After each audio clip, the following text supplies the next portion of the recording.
বাবা শেখ সৈয়দ আবু আহমেদ পান্নাপীর সাহেবের মাজার শরীফের বাৎসরিক ওয়াজ ও দুয়ার মাহফিল উপলক্ষে রবিবার এক স্বেচ্ছায় রক্তদান শিবির ও স্বাস্থ্য শিবিরের আয়োজন করা হয়।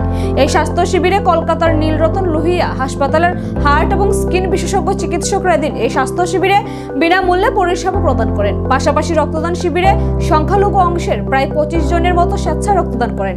এদিন এই রক্তদান ও স্বাস্থ্য শিবিরটি ঘুরে দেখেন মেয়র তথা রামনগর এলাকার বিধায়ক দীপক মজুমদার, কর্পোরেটর তুষারকান্তি ভট্টাচার্য, কর্পোরেটর মনোজ কান্তি দেবরায়, সংখ্যালঘু নেতৃত্ব জসিমউদ্দিন রামনগর মণ্ডল সভাপতি অমিতাভ ভট্টাচার্য সহ অন্যান্যরা।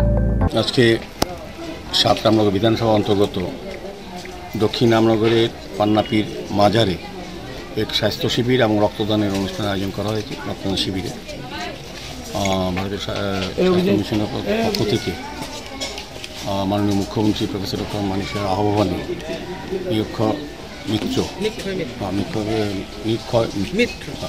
মিত্র যে অভিযান সেটাকে সফল করার জন্য স্বাস্থ্য মিশনের উদ্যোগে আজকে স্বাস্থ্য বহিরাজ্যের থেকে বিশিষ্ট চিকিৎসকরা এসেছেন এবং স্থানীয় চিকিৎসক, বিশেষ করে টিবি এই এলাকার টিবি রোগীর প্রবণতা বেশি, সেটাকে লক্ষ্য রেখে যাতে টিবি মুক্ত ভারত করার যে আহ্বান রাখা হয়েছে তার অঙ্গ হিসাবে এই অনুষ্ঠান কর্মসূচি। তো এখানে আমাদের মধ্যে উপস্থিত আছেন আমাদের মাননীয় এমএসি মেম্বার যাচ্ছেন মহোদয়, আমাদের কর্পোরেটর তথা মনোজ কান্তি দেবরায়, আমাদের মন্ডল সভাপতি অমিতাভ ভট্টাচার্য সহ জাতীয় স্বাস্থ্য মিশনে যারা আধিকারিকরা আছেন এবং যারা আজকে এই রক্তদান শিবিরে রক্তদান করে তাদেরকে শুভেচ্ছা জানাই।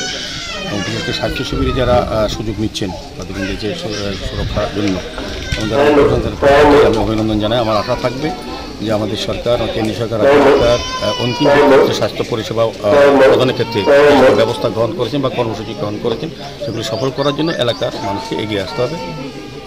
তো আজকের এই স্বাস্থ্য শিবিরে আমার বিশ্বাস যে এলাকার যারা টিবি রোগে যারা আক্রান্ত বা প্রবণতা আছে বা তাদেরকে সতর্ক করা, সচেতন করার ক্ষেত্রে যে ধরনের কর্মসূচি নেওয়া আছে এটা খুব সফলযোগ্য এবং সবচেয়ে বেশি আমি বলবো এই এলাকার নাগরিকদের আপনাদের মাধ্যমে আবেদন রাখবো এই সুযোগ গ্রহণ করার জন্য। স্বাস্থ্য বহিরাজ্যের থেকে দুজন ভালো চিকিৎসক এসেছেন, তাদের পরামর্শ, তাদের পরিষেবা গ্রহণ করার জন্য এবং বিনা মূল্যে ওষুধ দেওয়া হচ্ছে। খুব ভালো ভালো দামি দামি ওষুধ দেখেছি আমি জানাই। এবং রক্তদানকে আমি বলবো মহৎদান, কারণ আমাদের এখানে রাজ্যের মাননীয় মুখ্যমন্ত্রী আবেদন রেখেছেন সবার কাছে যে আমাদের সরকার অনুমোদিত 12টি ব্লাড ব্যাঙ্ক এবং 2টি বেসরকারি অনুমোদিত 14টি ব্লাড ব্যাঙ্কে যে রক্তের চাহিদা এবং যোগানের মধ্যে ভারসাম্য রক্ষা করে কিন্তু এই ধরনের স্বেচ্ছা রক্তদান শিবির সবাইকে এগিয়ে আসার জন্য, কারণ যাতে যারা আজকে রক্তদান করবেন তারা যেমন মনুষ্য পরিবারকে বাঁচাবেন, নিজেও আক্রান্ত কিনা আগামী সুরক্ষার জন্য স্বাস্থ্যের দিকে উনি কিন্তু জেনে নেবেন উনি কতটা সুস্থ আছেন। তাই সার্বিকভাবে বলবো অন্যের যেমন প্রাণ বাঁচাবেন নিজেও কিন্তু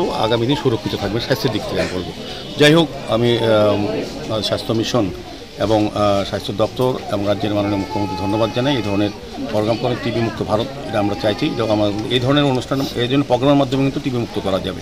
তো এই এলাকার মানুষকে বলবো যে এই সুযোগ যেহেতু তারা এনে দিয়েছে এটা গ্রহণ করে এবং নিজের স্বাস্থ্যের সঙ্গে সতর্ক হয়, সচেতন এবং রোগ থেকে প্রতিকার পেতে পারেন সেইভাবে যাতে তারা অংশগ্রহণ করে।